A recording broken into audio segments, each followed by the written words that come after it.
راپورونه وایي جرمني په برلین او بون کې د افغانستان د سفارت او قونسلګرۍ چارې بې اعتباره اعلان کړي.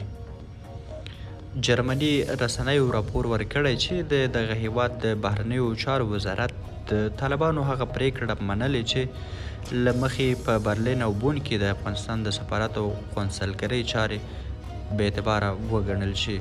د روان میلادي کال د جولای د میاشتې په وروستیو کې د طالبانو د حکومت له هغه اعلان وروسته چې له دې وروسته به یو شمېر اروپایي هیوادونو کاناډا او استرالیا کې د افغانستان د سفارتونو لخوا صادر شوي سندونه نه مني. دا لومړی ځل دی چې جرمني په دې برخه کې د طالبانو غوښتنې ته غاړه ږدي. جرمني د ویچا والا رسنۍ پرون پنجشنبه د سپټمبر 5 د یو راپور له مخې ویلي د جرمني د بهرنیو چارو وزارت د طالبانو هغه پریکړه منلې چې له مخې په برلین او بون کې د افغانستان د سفارت او قونسلګرۍ خدمات بې اعتباره وګڼل شي. یادې رسنۍ ادعا کړې چې د هغه رسمي سند یو کاپي ترلاسه کړی چې له مخې د جرمني د بهرنیو چارو وزارت منلې چې ټول قونسلي خدمات د مونیخ په قونسلګرۍ پورې محدود شي چې دا مهال یاده قونسلګرۍ د طالبانو له حکومت سره په همغږۍ چارې مخ ته وړي.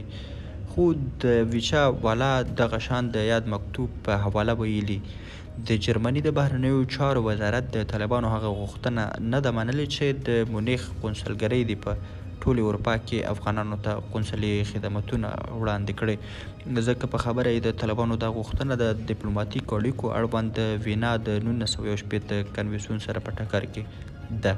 په دې اړه نور جزئیات په یو شمېر نورو هیوادونو کې د طالبانو له لورې د قونسلي خدماتو بې اعتباره اعلانولو پرېکړې غبرګونونه پارولي.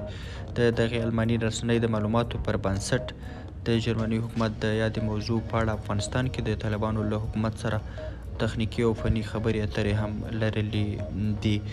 جرمني ولې دا پرېکړه کړې ده؟ د روان میلادي کال د جولای د میاشتې په وروستیو کې د طالبانو د حکومت د بهرنیو چارو وزارت د یوې اعلامیې په خپرولو سره اعلان وکړ چې له دې وروسته یو شمېر اروپایي هیوادونو کاناډا او استرالیا د افغانستان د سفارتونو لخوا صادر شوي سندونه نه مني.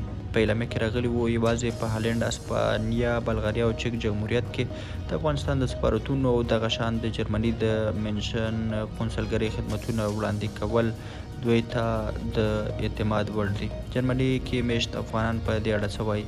په جرمني کې میشت یو شمېر افغانان بیا د یادې موضوع په اړه ویشلي نظرونه لري.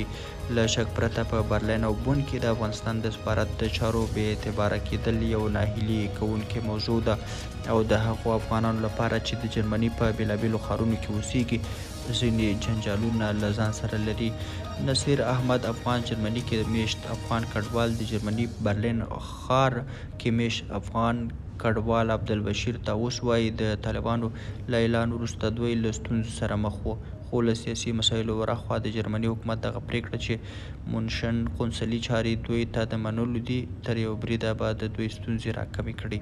هغه په دې اړه ازادۍ راډیو ته وویل دا خو د افغانانو لپاره ډیره لویه خبره ده، ځکه دلته سفارت زموږ هویت دی، دلته چې هر څه کیږي همدغه زموږ د پاسپورټ له مخې کیږي او باید د هر افغان پاسپورټ وخت ولري او وخت پرې نه وي اوښتی.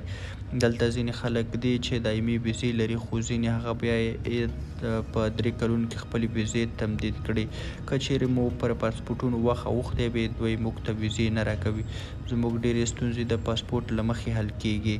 د افغانستان پاسپورټ ریاست په ارشیف کې یو موضوع راخیستې ده. هغه په دې اړه ازادۍ راډیو ته وویل له شک پرته په برلین او بون کې د افغانستان د سفارت د چارو بې اعتباره کېدل یو ناهیلي کوونکې موضوع ده او د هغو افغانانو لپاره چې د جرمني په بېلابېلو ښارونو کې اوسېږي ځینې جنجالونه له ځان سره لري. لومړی ستونزه دا ده چې افغانان باید له ډېرو لرو ښارو مونیخ ته د چارو د مخ ته وړلو لپاره لاړ شي چې په دې ترتیب یې پیسې او وخت دواړه ضایع کېږي. په ټوله کې د خدمتونو